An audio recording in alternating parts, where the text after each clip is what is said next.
আমরা সেটা গ্রহণ করব। আমাদের দুদকের বিভিন্ন মামলার অনেক আসামি এখনো পলাতক আছেন, কেউ কেউ দেশ ছেড়ে চলে গেছেন। আমরা চেষ্টা করবো সেসব আসামিকে আমরা যাতে বিচারের কাঠগড়ায় দাঁড়া করাতে পারি, এবং আপনারাও সেটাই চান, তাই তো? একটা এই প্রক্রিয়াটা খুব সহজ প্রক্রিয়া না। আমাদের প্রথমত তাদের সাথে আমাদের এক্সট্রাডিশন ট্রিটি থাকবে সেই দেশের সাথে, আবার সেই দেশ থেকে আনাটা, আমরা যেমন আমাদের একজন কয়েকজন বড় আসামির কথাই জানি যে আমাদের পার্শ্ববর্তী দেশে আছেন, তো সেটা মানে সরকারি পদক্ষেপ যেভাবে হবে নিশ্চয়ই একটা সময় আমরা আশা করবো যে তাদের আমরা কাঠগড়ায় দাঁড়া করতে পারবো। অনেক ধন্যবাদ। অনেক কমিশন মোটামুটি রুটিন কাজ করে, রুটিন কাজ অনেক সময় বন্ধ থাকে, এই সময় কাজটা একটু বেশি হচ্ছে, এইটুকুই তো। আর বাকিটা অপারেশন ডেভিল হান্ট এটা সরকারি প্রোগ্রাম, এটার সাথে দুদক সম্পর্কিত নয়, তবে এর যদি কিছু বেনিফিট থাকে সেই বেনিফিট দুদক অবশ্যই পাবে, অবশ্যই পাবে। আমরা খুব সহজ। আজকে আমি এখানে এসেছি একটা প্রশিক্ষণ কার্যক্রম উদ্বোধন করতে।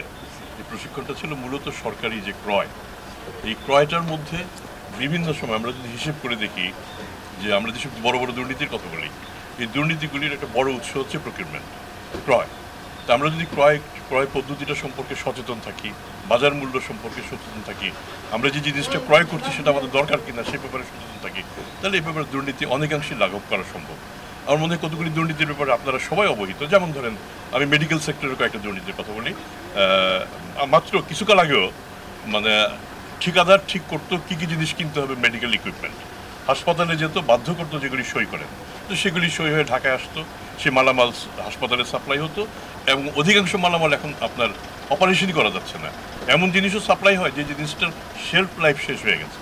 তো শেলফ লাইফ যদি শেষ হয়ে থাকে সেই জিনিসটা আপনার কোনো কাজে লাগবে না। তাই কাজে আমরা আমাদের দুদকের যারা আমার সহকর্মী, যারা জুনিয়র সহকর্মী, তাদের আমরা এই প্রশিক্ষণ এনেছি যাতে তারা এই বিষয়টা ভালো করে শিখে যান।